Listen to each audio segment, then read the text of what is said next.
কৃষ্ণ শংকৰ গুৰু হৰি ৰাম ৰাম কৃষ্ণ শংকৰ গুৰু পৰম শ্ৰদ্ধাভাজন বাবা নহয় মাতৃ সমস্ত। আমি দশমৰ পাঠভাগিলৈ আগবাঢ়িছোঁ। চোৱা সংখ্যা পিছৰ পৰা চক্ৰাৱত অসুৰ বধ কৰাৰ পিছত কৃষ্ণই বিভিন্ন লীলাকৰ্মসমূহ কৰিছে। তাৰপিছত ছবি হিচাপে আছে ইয়াতে কৃষ্ণৰ লীলাকৰ্ম। হে ৰামে গাই নতু দুহিবাৰ সময়ে হুৱন্তে গয়া দামৰিক মেলন্ত মুৰাৰী নেমেল বুলি আমি হবু মাতো যেবে অধিকে শাসন্ত ৰিংগ পাৰি আমি গৃহ কামে আউল হুইবাৰ দেখিয়া কৃষ্ণে বানৰ গণক লগে লৈ সুৰজেন দামোদৰ এছে গছাই পক্ষী ঘৰ চুৰি কৰি শান্ত দুগ্ধ দৈ হে ৰামে শিকিয়া তথৌ তুলি পীৰা উৰুখলে উঠি তাকো নমাৱন্ত কিনো চান্দ বানৰক দেন্ত আনি বানৰে নাখাই জানি কুৱাই ভাংগন্ত হবে ভাণ্ড লুকানো নাযায় অন্ত আন্ধাৰত খুজি পান্ত হৰিহৰ ৰত্নে পহৰাই যিদিনা নপান্ত দৈ আনচুৰি কামুৰি মাৰি ছোৱালক জান্ত কন্দুৱাই গোৱালে আনন্দে বেৰি চুৰ বুলি পাৰে গেলি কৈ যাইবা কৃষ্ণ নিবুধৰি মাতন্ত দত্তালি বাঘ দৰাখন্ত আহি কাক তই চুৰময়ী সদাগৰি ঘৰ থওঁ লিপি পুচি তাতো ভৰছে পলাই জান্ত আমি সাখি মৰু বুকু ফুটি তোমাৰ কোলাটো আবে নামাতি আচন্ত কৃষ্ণে যেন সুবিনীত শিশুগুটি কৃষ্ণৰ মুখ কচাই সাখি সাখি ৰংগ পাই গোপীগণে কহে সি কথা তৰ কৰি কৃষ্ণে মাৰ মুখ কচান্ত দেখি যশোদাৰ ভৈলা বেঠা নাই ভয় বুলি বাণী বুকুত সাৱতি আনি মহাস্নেহে মুখে চুমা দিলা এহিমতে নাৰায়ণে কিৰিলন্ত অনুক্ষণ শুনা কহো আৰু শিশুলীলা। এইখিনি কথা গোপীসকলে আহি যশোদাক কৈছে যে গোপীসকলৰ ঘৰত গৈ পেলাই তেওঁ ডামুৰি মেলি দিয়ে, নেমেলিবলৈ ক'লে আৰু অতি আনন্দ পাই হাঁহে চিঞৰে। তেওঁলোক গৃহ কামত লাগি থাকিলে কৃষ্ণই বানৰবিলাকক লগত লৈ দধি দুগ্ধ আনি খাবলৈ ধৰে আৰু ওপৰত তুলি থোৱা দধিৰ ভাণ্ডৰবিলাকো পীৰা উৰুখল আদি দি নমাই আনে। বান্দৰে যদি নেখায় পাত্ৰবিলাক ভাঙে আৰু আন্ধাৰতো বিচাৰি বিচাৰি যেন তেওঁ গাৰ ৰত্নৰে পোহৰ কৰি দধিৰ পাত্ৰবোৰ বিচাৰে আৰু যিদিনা দৈ নেপায় তেতিয়া শিশু ছোৱালবিলাকক আচুৰি কামুৰি মাৰি কন্দুৱাই থৈ যায়। গোৱালে আনন্দতে বেৰি চুৰ চুৰ বুলি চিঞৰে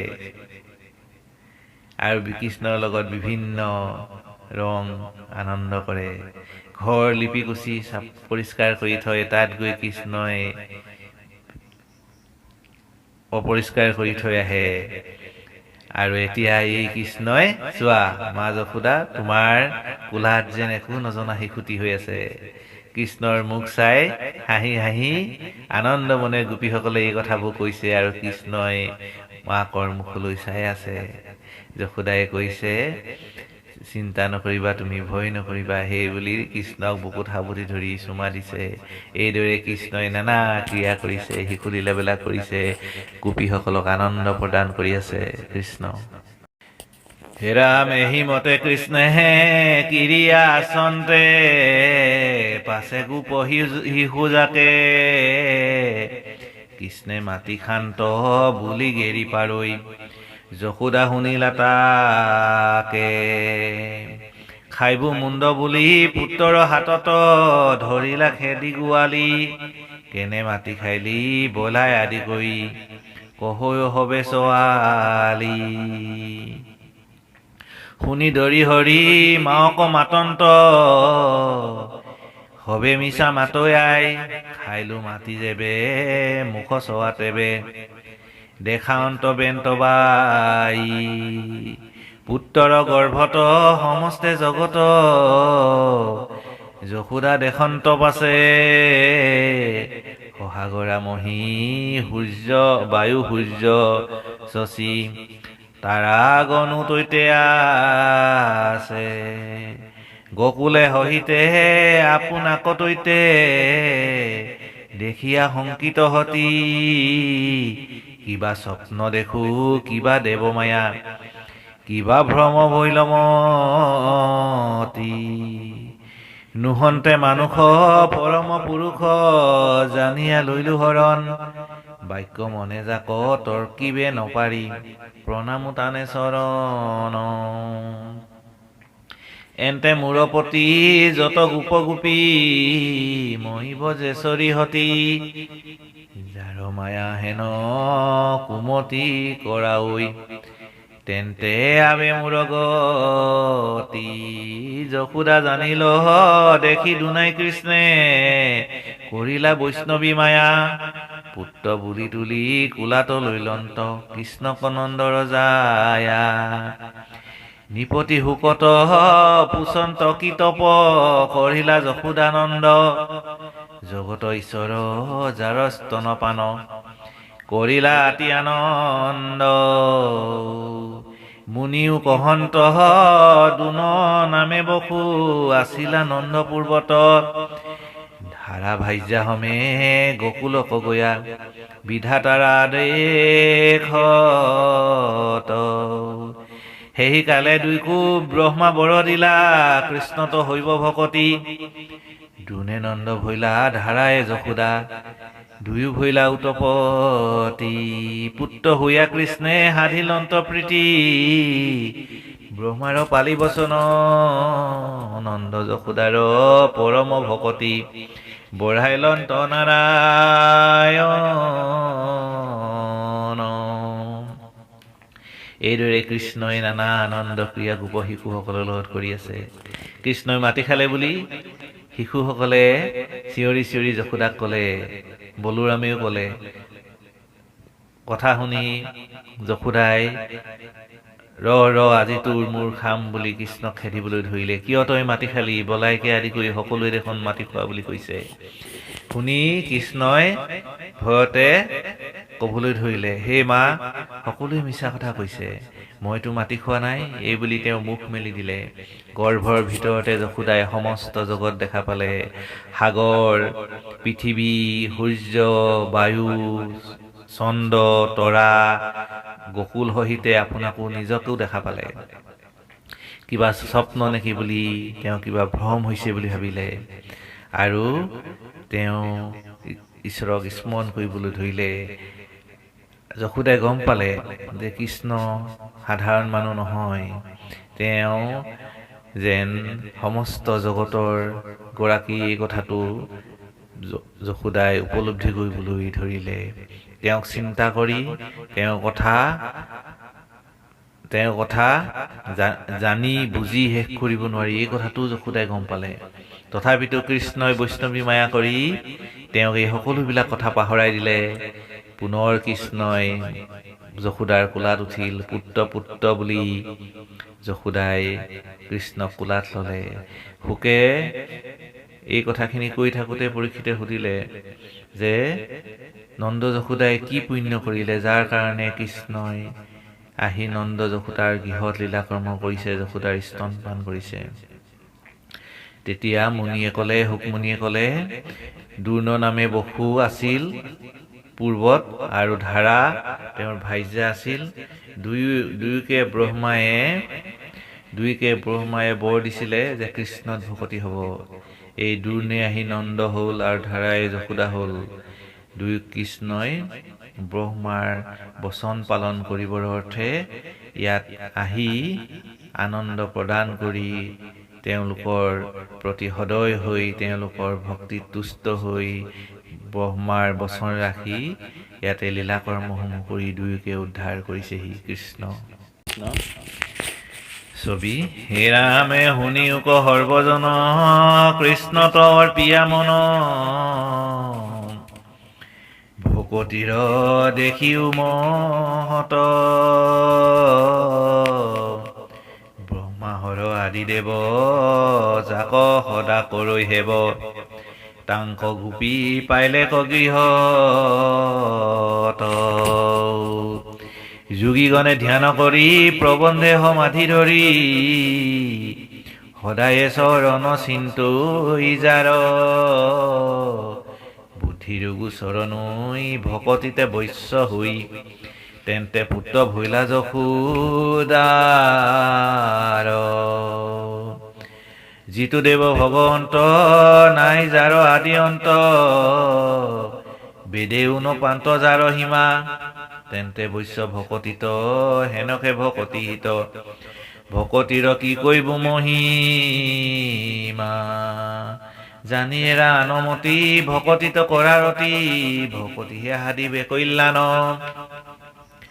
ভকতিত দিয়া মন ভকতিহে মহাধন নাহি আন ভকতি সমান চাৰিও বেদৰ মাজে কৃষ্ণৰ নামত বাজে নাহি গতি দাতা সংসাৰত আপুনি ঈশ্বৰ হৰি অৰ্জুনত নিষ্ট কৰি কহিলন্ত কৰি পঞ্চহত নাম সুমৰণে আতি তৰৈ মহাহন্ত জাতি জানি নাম স্মৰিও সৰ্বথা মুখে লোৱা ৰাম নাম হস্তে কৰা টান কাম কৰ্ণে শুনা মাধৱৰ কথা কেন আছা বাট চাই বিলম্বক নোযোৱাই কালে আখি ধৰি লগৰাখি নিতে হৈ আয়ু পাত এৰায়ু কালৰ হাত মাধৱৰ চৰণ উপাসী হে ৰামে চাৰিয়া বিষয় ধান্দা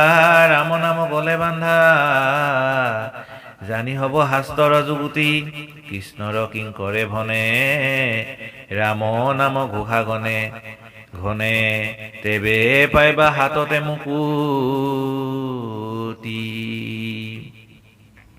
হে সৰ্বজন কৃষ্ণত মন অৰ্পণ কৰি তেওঁৰ ভকতি কৰা তেওঁৰ ভকতিৰ মহিমা দেখা ব্ৰহ্মা হৰ আদি দেৱতাসকলেও যাক সেৱা কৰে গোপীসকলে তেওঁক ঘৰতে পালে যোগীগণে ধ্যান কৰি সমাধি ধৰি যাক সদায় চিন্তা কৰি থাকে সেই কৃষ্ণ যাৰ বুদ্ধিৰো অগোচৰ অৰ্থাৎ যাক চিন্তা কৰি ব্ৰহ্মজ্ঞানীসকলে যোগীসকলেও সাধনা কৰিব নোৱাৰে তেওঁ আহি যশোদাৰ পুত্ৰ হ'ল যিজন দেৱ ভগৱন্ত যাৰ আদি অন্ত নাই বেদেও যাৰ সীমা পোৱা নাই তেন্তে তেওঁ ভকতিৰ বৈশ্য ভকতৰ হিতকাৰী গতিকে ভকতিৰ মহিমা কি কম এই জানি আন মতি এৰা কেৱল ভকতিতে ৰতি কৰা ভকতিয়ে কল্যাণ সাধিব ভকতিতেই মন দিয়া ভকতিয়ে মহাধন ভকতি সমান আন নাই চাৰিও বেদৰ কৃষ্ণৰ নামৰ মাজে আন গতিদাতা সংসাৰত আন একো নাই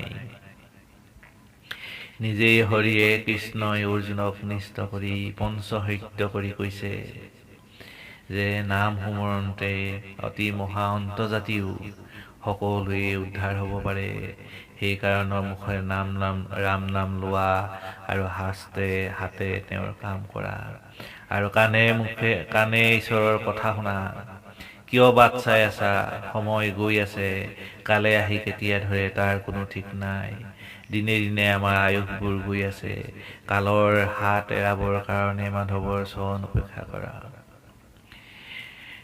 বিষয়ৰ ধান্দা ত্যাগ কৰি মাধৱৰ নাম গলত বান্ধা আৰু সকলো শাস্ত্ৰৰ এয়াই যুক্তি কৃষ্ণৰ কিংকৰে এইসমূহ কথা কৈছে সকলোৱে ৰাম নাম লৈ ঘনে ঘনে ঈশ্বৰৰ নাম ঘোষিব লাগিব তেতিয়াহে হাততে মুকুতি পাব পাৰি কৃষ্ণ। কৃষ্ণ জয় গুৰু শংকৰ পৰম শ্ৰদ্ধাভাজন বাবা মাই মাতৃ সমস্ত আমি দশমৰ পাণ ভাগি এই মহা অমৃত ৰস পাণ কৰি আছোঁ। এয়া দশমৰ কৃষ্ণৰ শিশুলীলা।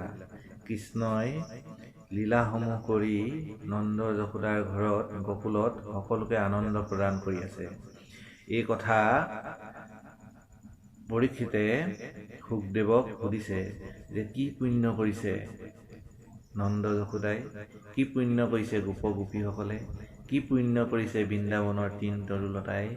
তেতিয়া সুকমুনিয়ে সকলোখিনি কৈছে যে নন্দ যশোদাই পূৰ্বজন্মত ভগৱন্তক আৰাধনা কৰিছিল। ব্ৰহ্মাই বৰ দিছিল যে তোমালোকে কৃষ্ণক পাবা, কৃষ্ণই তোমাৰ মনোৰথ পূৰণ কৰিব। গোপ গোপীসকল আপোনালোক সকলোৱে জানে, এই গোপ গোপীসকলো বহু জন্মৰ তেওঁলোক মহাভকত। আনকি বৃন্দাবনৰ তিন তৰুলতা সকলোৱে আগৰ জন্মত ঈশ্বৰ সাধনা কৰা মহাভকত, মহামুনি, মহা ঋষি। তেওঁলোকে ঈশ্বৰ কৃষ্ণৰ সান্নিধ্য পাবলৈ আশা কৰি বহু জন্ম সাধনা কৰাৰ কাৰণে তেওঁলোক আহি এই গকুলৰ গোপ গোপী হৈছে, গৰু গাই হৈছে, বৃন্দাবনৰ তিন তৰুলতা হৈছে, পশু পক্ষী হৈছে, হৰিণ হৈছে, আদি বিভিন্ন পশু পক্ষী কীট পতংগ পৰ্যন্ত জন্ম লাভ কৰিছে। এই কথাটো কোনে দেখা পাইছে?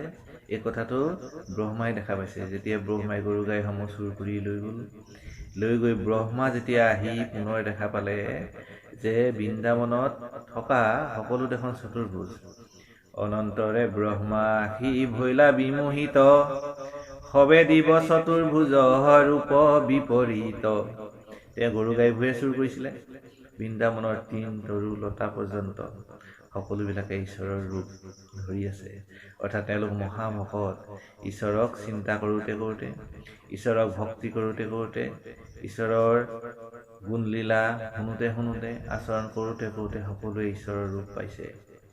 গতিকে সেই বান্ধৱ আই মাতৃ সমস্ত মহাপুৰুষে ভক্তিক সকলোতকৈ শ্ৰেষ্ঠ স্থান দিছে। সেইকাৰণে কৈছে ভকতিয়ে পিতা, ভকতিয়ে মাতা, ভকতিয়ে গতিদাতা, ভকতিয়ে বন্ধু, ভকতিয়ে বান্ধৱ, ভকতিয়ে ধন মহাধন, আৰু এই ভকতিয়েই আমাক তৰণ কৰিব পৰা একমাত্ৰ পথ। গতিকে আমি ভকতিৰ এই পথ গ্ৰহণ কৰিব লাগে। বহুতে বিভিন্ন ধৰ্মৰ পথসমূহ সাধনা কৰিব বিচাৰে, কিন্তু সেই ধৰ্ম পথসমূহ সাধনা কৰাত কিমান কষ্ট আছে বা সেইসমূহ সাধনা কৰি কিবা ফল পাব পাৰি নে নোৱাৰি সেই কথা বিবেচনা নকৰাকৈ সেইসমূহ সাধনা কৰিব বিচাৰে, কিন্তু শেষত ফল নাপায়। সেইকাৰণে ভাগৱতে কৈছে, চাৰি বেদ অষ্টাদশ স্মৃতি নিৰন্তৰ, এহি দুয়ো চক্ষু জানা ব্ৰাহ্মণ হবৰ, তাকে বোলে কণাজাৰ এক চক্ষু নাই, দুইকো নাজানিলে অন্ধ বুলি সমুদায়, হেন অন্ধসমূহ ভাগৱত ধৰ্ম ধৰি, লভৰি ফুৰন্তে তাৰ নিপিছলে ভৰি। বেদ অধ্যয়ন কৰিব পাৰিব, শাস্ত্ৰসমূহ অধ্যয়ন কৰিব পাৰিব, এইসমূহ ব্ৰাহ্মণৰ চকু বুলি কৈছে। অৰ্থাৎ এইসমূহৰ দ্বাৰা জ্ঞান আৰ্জন কৰিব পাৰিব, কিন্তু এইসমূহৰ দ্বাৰা জ্ঞান আৰ্জন কৰি সাধনা কৰাটো সম্ভৱপৰ নহয়। তাতোতকৈ যদি ভক্তি ধৰ্ম আচৰণ কৰা যায়, সেইসকল যদি পিছলি পৰিব, কিন্তু ভক্তি ধৰ্ম আচৰণ কৰাসকল, ভাগৱত ধৰ্ম আচৰণ কৰাসকল হেন অন্ধ হ'ব বুলি কৈছে। ভাগৱত ধৰ্ম ধৰি লভৰি ফুৰন্তে তাৰ নিপিছলে ভৰি, ভৰি পিছল নাখায়। গতিকে এই ভৰি পিছল নোখোৱা ভক্তি ধৰ্মৰ আমি আশ্ৰয় গ্ৰহণ কৰিব লাগে। আমি এটি সৰু কাহিনী আপোনাৰ আগত কওঁ, ভক্তি কেনেকৈ শ্ৰেষ্ঠ। আপোনাৰ সকলোৱে জানে যে মহাভাৰতৰ সময়ত যেতিয়া কৃষ্ণ আছিল, সেই সময়ত পৃথিৱীত এজন মুনি আছিল, মহামুনি উত্তংগ মুনি। এই উত্তংগ মুনিয়ে মহাভাৰতৰ যুদ্ধ হৈ থকা সময়ত তেওঁ হিমালয়ৰ গুহাত ধ্যানত আছিল। অৰ্থাৎ তেওঁ মহাভাৰতৰ যুদ্ধখন দেখিবলৈ নাপালে। যেতিয়া তেওঁ ধ্যান ভংগ হ'ল, তেওঁ বাহিৰলৈ ওলাই আহি গম পালে যে এখন ডাঙৰ যুদ্ধ হ'ল। এই যুদ্ধখনত বহু মানুহ, হাতী ঘোঁৰা, বহু লোকৰ মৃত্যু হ'ল। এই কথা শুনি উত্তংগ মুনি বৰ দুখ লাগিল মনত। তেওঁ অন্তৰত বৰ আঘাত পালে। তেওঁ এই কথাটো মনত ভাবিলে যে জগতৰ ঈশ্বৰ কৃষ্ণ সাক্ষাতে যিহেতু আছে, তেওঁ ইমান এটা ডাঙৰ অঘটন ঘটিবলৈ কিয় দিলে? এই কথা তেওঁ ভাবি তেওঁ কৃষ্ণক বিচাৰি ওলাল। ভগৱন্ত প্ৰভু কৃষ্ণ অন্তৰ্যামী, তেওঁ উটংগ মুনিক সাক্ষাতে দেখা দিলে। তেতিয়া উটংগ মুনিয়ে কৃষ্ণক ক'লে যে হে কৃষ্ণ, মই কি শুনিলোঁ, মহাভাৰতৰ যুদ্ধত বোলে হাজাৰ হাজাৰ লক্ষ লক্ষ লোকৰ মৃত্যু হ'ল, ককাই ভাই মোমাই দদাই খুৰা সকলোবিলাকৰ মৃত্যু হ'ল, গুৰু পিতামহ সকলোবিলাক নিধন হ'ল, লক্ষ লক্ষ হাতী ঘোঁৰাৰ মৃত্যু হ'ল। এই সকলোবিলাক মৃত্যুৰ বাবে দায়ী তুমি নোহোৱানে? তুমি জগতত থাকোঁতে ইমান ডাঙৰ অঘটন কিয় হ'ল? মই আজি তোমাক অভিশাপ দিম, তুমি এই অভিশাপ গ্ৰহণ কৰিব লাগিব। জগতৰ ঈশ্বৰে উটংগ মুনিক প্ৰণাম কৰি ক'লে, হে মহামুনি, তুমি যি মোক অভিশাপ দিয়া মই তাকেই গ্ৰহণ কৰিম। তাৰ আগতে তুমি মোৰ কেইটামান কথা শুনা। এই বুলি উটংগ মুনিক কৃষ্ণই কৌৰৱে কৰা যুযুধনকে আদি কৰি কৌৰৱে কৰা পাণ্ডৱৰ প্ৰতি অপকাৰসমূহ ক'বলৈ ধৰিলে। ভীমক বিষ লাৰু দিয়াৰ পৰা, জতুগৃহত জুই জ্বলোৱাৰ পৰা, দ্ৰৌপদীক বস্ত্ৰহৰণ কৰাৰ পৰা, পাণ্ডৱক বনলৈ পঠোৱাৰ পৰা আদি সকলো কাহিনী বৰ্ণনা কৰিলে। তেতিয়া উটংগ মুনিয়ে ভাবিলে যে কৃষ্ণই ঠিকেই কৰিলে, এইসোপা কৌৰৱক ৰখা হ'লে পৃথিৱী তেওঁলোকক সৰ্বনাশ কৰিলে হয়।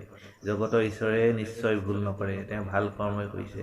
কিন্তু উটংগ মুনিৰে বৰ দুখ লাগিল, তেওঁ জগতৰ ঈশ্বৰক অভিশাপ দিম বুলি ক'লে। তেতিয়া উটংগ মুনিয়ে ক'লে, হে কৃষ্ণ, মই বৰ ডাঙৰ অপৰাধ কৰিলোঁ, মই তোমাক অভিশাপ দিম বুলি ক'লোঁ, মই জগতৰ ঈশ্বৰক অভিশাপ দিম বুলি ডাঙৰ অপৰাধ কৰিলোঁ। গতিকে মই তোমাক কি অভিশাপ দিম, তুমিয়ে মোক অভিশাপ দিয়া। তেতিয়া কৃষ্ণই ক'লে, হে মহামুনি, মই এইবিলাকৰ পৰা বাহিৰত মোক কোনেও অভিশাপ দিব নোৱাৰে, কাৰণ মই সমস্ত মায়াৰ বাহিৰ। তথাপিও যদি তুমি দিলাহেঁতেন মই গ্ৰহণ কৰিলোহেঁতেন। আৰু এতিয়া তুমি তোমাক অভিশাপ দিবলৈ কৈছা, মই কিয় অভিশাপ দিম? মই ভকতক অভিশাপ নিদিওঁ, মই বৰহে দিওঁ। গতিকে তুমি এটা বৰ লোৱা। এই বুলি উটংগ মুনিক কৃষ্ণই বৰ ল'বলৈ ক'লে। তেতিয়া উটংগ মুনি মহা আনন্দ হ'ল, তেওঁ এই কথা ভাবিলে যে কৃষ্ণই তেওঁক ক্ষমা কৰিছে। গতিকে উটংগ মুনিয়ে কৃষ্ণক ক'লে, হে কৃষ্ণ, তুমি যদি মোক বৰ দিব বিচাৰিছা, তেতিয়াহ'লে তুমি মোক এই বৰ দিয়া যে মই হিমালয় এই শুকান স্থানত মই ধ্যান কৰি থাকোঁতে মোৰ পিয়াহ লাগিলে মই খাবলৈ পানী নেপাওঁ। গতিকে মই ধ্যান ভংগ হোৱা সময়ত মই বিচাৰিলে যাতে পানী পাওঁ, তুমি মোক এই কৃপা কৰা। কৃষ্ণই এই বৰ দি প্ৰস্থান কৰিলে। এইদৰে পিছত উটংগ মুনিয়ে বহু বছৰ ধ্যান কৰিলে। এদিন তেওঁ ধ্যান ভংগ হ'ল। ধ্যান ভংগ হ'লত তেওঁ পানী বিচাৰিলে, কিন্তু পানী নেপালে। তেতিয়া তেওঁ কৃষ্ণক স্মৰণ কৰিলে। তেতিয়া কৃষ্ণহে উপস্থিত হ'ল। হে কৃষ্ণ বাসুদেৱ, তুমিতো মোক বৰ দিছিলা, মোৰ ধ্যান ভংগ হ'লে বিচাৰিলে মই পানী পাম। বোলে হয়, মই তোমাক বৰ দিছিলোঁ, কিন্তু হে কৃষ্ণ, মইতো পানী পোৱা নাই। বোলে তুমি ধ্যান ভংগ হওঁতে তুমি কাৰোবাক দেখা পাইছিলানে? বোলে হয়, মই এজন নিধক চণ্ডালক দেখা পাইছিলোঁ। তেওঁ জন্তুৰ ছালৰ মোনা এটাত কিবা জলং জলংকৈ লৈ আহি মোক সুধিছিল, কিবা লাগিব নি, তোমাৰ কিবাৰ প্ৰয়োজন হৈছে নেকি? মই তেওঁক খেদি পঠিয়াইছোঁ। মই কৈছোঁ, মই এই পবিত্ৰ স্থানত মই ঈশ্বৰক ধ্যান কৰি আছোঁ আৰু তই আহি ইয়াত অপবিত্ৰ কৰিছ। তেতিয়া কৃষ্ণই উটংগ মুনিক সুধিলে, হে মহামুনি, আপুনি ব্ৰহ্ম সমাধি কৰি আছে, আপোনাৰ হৃদয়ত ব্ৰহ্ম আছে, কিন্তু আপোনাৰ ধ্যান ভংগ হৈ যোৱাৰ লগে লগে আপোনাৰ হৃদয়ৰ পৰা ব্ৰহ্ম আঁতৰি গৈছে। আপুনি এই চাণ্ডালজনক চিনি নেপালে। এই চাণ্ডালজনত মই নাই নেকি? সমস্ত ভূতত মই নাই নেকি? আপুনি কিয় চাণ্ডালজনৰ ঈশ্বৰ দৰ্শন কৰিব নোৱাৰিলে? আপুনি শুনক, আপোনাক যেতিয়া মই বৰ দিলোঁ যে ধ্যান ভংগ হোৱাৰ লগে লগে পানী পাব লাগিব, তেতিয়া মই চিধাই দেৱতাৰ ৰজা ইন্দ্ৰৰ ওচৰলৈ গ'লোঁ। ইন্দ্ৰক ক'লোঁগৈ যে উটংগ মুনিয়ে ধ্যান কৰি থাকিব, ধ্যান ভংগ হোৱাৰ লগে লগে তুমি মুনিক অমৃত দিবা। তেতিয়া ইন্দ্ৰই ক'লে যে মই মানুহক অমৃত নিদিওঁ। বোলে নহয় তুমি দিব লাগিব, মই জগতৰ ঈশ্বৰে কৈছোঁ। তেতিয়া ইন্দ্ৰই ক'লে হ'ব, কিন্তু মই চাণ্ডালৰ বেগ ধৰি যাম। বোলে হ'ব, তুমি যি বেগ ধৰিয়ে নোযোৱা, তুমি কেৱল উটংগমুনি ধ্যান ভংগ হোৱাৰ লগে লগে অমৃত প্ৰদান কৰিবা, যাতে উটংগমুনি আৰু পিয়াহ নালাগে। এই কথা এই বচনবদ্ধ হৈ স্বৰ্গৰ ৰজা ইন্দ্ৰই তোমাক অমৃত দিবলৈ আহিছিল, কিন্তু তুমি চিনি নাপালা। কিয় চিনি নাপালা? তোমাৰ দৰে ব্ৰহ্মযোগীসকলে যেতিয়া হৃদয়ত ধ্যান কৰি থাকা, সেই সময়তে মোক প্ৰাপ্ত কৰা, তাৰপিছত মোক তোমালোকে হৃদয়ৰ পৰা আঁতৰাই দিয়া, অৰ্থাৎ মোক তোমালোকে নোপোৱা। সেই বাপ বান্ধৱ আই মাতৃ সমস্ত, এই কাহিনীটো এইকাৰণে কৈছোঁ যে ভক্তি শ্ৰেষ্ঠ, অৰ্থাৎ যিসকলে ভক্তি কৰে সেইসকলে সকলো সময়তে ঈশ্বৰক প্ৰাপ্ত কৰিব পাৰে। যেনে গোপীসকলে পাৰিছে, তেওঁলোকে খাওঁতে শুওঁতে উঠোঁতে বহোঁতে শয়ন কৰোঁতে ভোজন কৰোঁতে স্নান কৰোঁতে সকলো সময়তে কেৱল কৃষ্ণক প্ৰাপ্ত কৰি থাকে। সেইকাৰণে তেওঁলোকে কৃষ্ণক পাইছে। কিন্তু ব্ৰহ্মযোগীসকলে ধ্যান কৰি থকা সময়ত ঈশ্বৰক পাইছে, বাকী সময়ত ঈশ্বৰক পোৱা নাই। সেইকাৰণে গুৰুজনে কৈছে, ব্ৰহ্মযোগীজনো যদি ঈশ্বৰক ধ্যান কৰে কিন্তু কৃষ্ণৰ নাম নলয়, তেনেহ'লে ঈশ্বৰক নাপায়। সেইকাৰণে ভক্তি শ্ৰেষ্ঠ হৈছে। গুৰুজনে কীৰ্তনত লিখিছে যে সমস্ত ভূতকে দেখি বেকনাৰায়ণ, আতপৰে আনৰ ধৰ্ম হবে বিড়ম্বন। অৰ্থাৎ সমস্ত ভূতত নাৰায়ণ দেখা হ'ব লাগিব। এই সমস্ত ভূতত যেতিয়ালৈকে নাৰায়ণ বা কৃষ্ণ বা ঈশ্বৰ দেখা নহয়, তেতিয়ালৈকে কি কৈছে, কায় বাক্য মনে অভ্যাস সি ভাবে। উদ্ধৱক কৈছে যে হে উদ্ধৱ, তুমি তেতিয়ালৈকে মোৰ ধৰ্ম আচৰণ কৰি থাকিব লাগিব, মোৰ নাম লৈ থাকিব লাগিব, যেতিয়ালৈকে তুমি সমস্ত ভূতত ঈশ্বৰ দেখা নোপোৱা। সমস্ত ভূতত ঈশ্বৰ কোনে দেখা পাব? সমস্ত ভূতত ঈশ্বৰ দেখা পাব কেৱল যিসকলে ভক্তি ধৰ্ম আশ্ৰয় কৰিছে। ভক্তি ধৰ্ম আশ্ৰয় কৰাসকলে নিজত ঈশ্বৰক পাব, সন্মুখৰ জনত ঈশ্বৰ দেখা পাব, জীৱ জন্তুৰ ঈশ্বৰ দেখা পাব, সমস্ত লোকত ঈশ্বৰ দেখা পাব, আৰু জীৱসমূহততো কথাই নাই, নিৰ্জীৱ সকলো দ্ৰব্যতে তেওঁলোকে ঈশ্বৰ দেখা পাব। যেনেকৈ প্ৰহ্লাদে পিতৃহিৰণ্যকক কৈছে যে হে পিতৃ, স্ফটিক স্তম্ভতো দেখোঁ আমি, অৰ্থাৎ স্ফটিক স্তম্ভৰ মাজতো মই ঈশ্বৰক দেখি আছোঁ, তেওঁ তাৰ পৰা মোলৈ চাই হাঁহি আছে। গতিকে সেই বাপ বান্ধৱ আই মাতৃ সমস্ত, ভক্তিৰ স্থান বহু ওপৰত। সেইকাৰণে গুৰুজনে আকৌ কৈছে, জ্ঞান যদি কয় বেদ, শুনা তাৰ পৰিচ্ছেদ, আছে জ্ঞান ভকতিৰ মাজে, ভকতি কৰন্তে জানা আপুনি উপজে জ্ঞান, যোগ চিন্তি মৰে মিছা কাজে। গতিকে বাকী সকলো ধৰ্ম কৰ্ম ত্যাগ কৰি আমি কেৱল ভক্তিৰ আশ্ৰয় কৰিব লাগে। আৰু দশমৰ জৰিয়তে, কৃষ্ণৰ শিশুলীলাৰ জৰিয়তে কৃষ্ণৰ এই মহাভক্তিৰ পথ, পৰম ভকতিৰ পথ গুৰুজনে প্ৰচাৰ কৰিছে। আহক আমি এই পৰম ভকতি পথ অনুশীলন কৰি ধন্য হওঁ। কৃষ্ণ অপৰাধ বিনাশন, তজু নামে নাৰায়ণ, জানি নামে পখিলো হৰণে, আন গতি নাহিকে মৰণে, অপৰাধ ক্ষমা কৰি তুমি দয়াশীল হৰি, মোক ৰক্ষা কৰিছনে, মোক ৰক্ষা কৰিছনে ৰাম। শিৱন্ত শংকৰ হৰি ভকতৰ জানা যেন কল্পতৰু, তাহান্ত বিনাই নাই নাই নাই আমাৰ পৰম গুৰু ৰাম, তাহান্ত বিনাই নাই নাই নাই আমাৰ পৰম গুৰু। কৃষ্ণ হৰি ঔ ৰাম, কৃষ্ণ হৰি ৰাম, কৃষ্ণ হৰি ৰাম মাধৱ।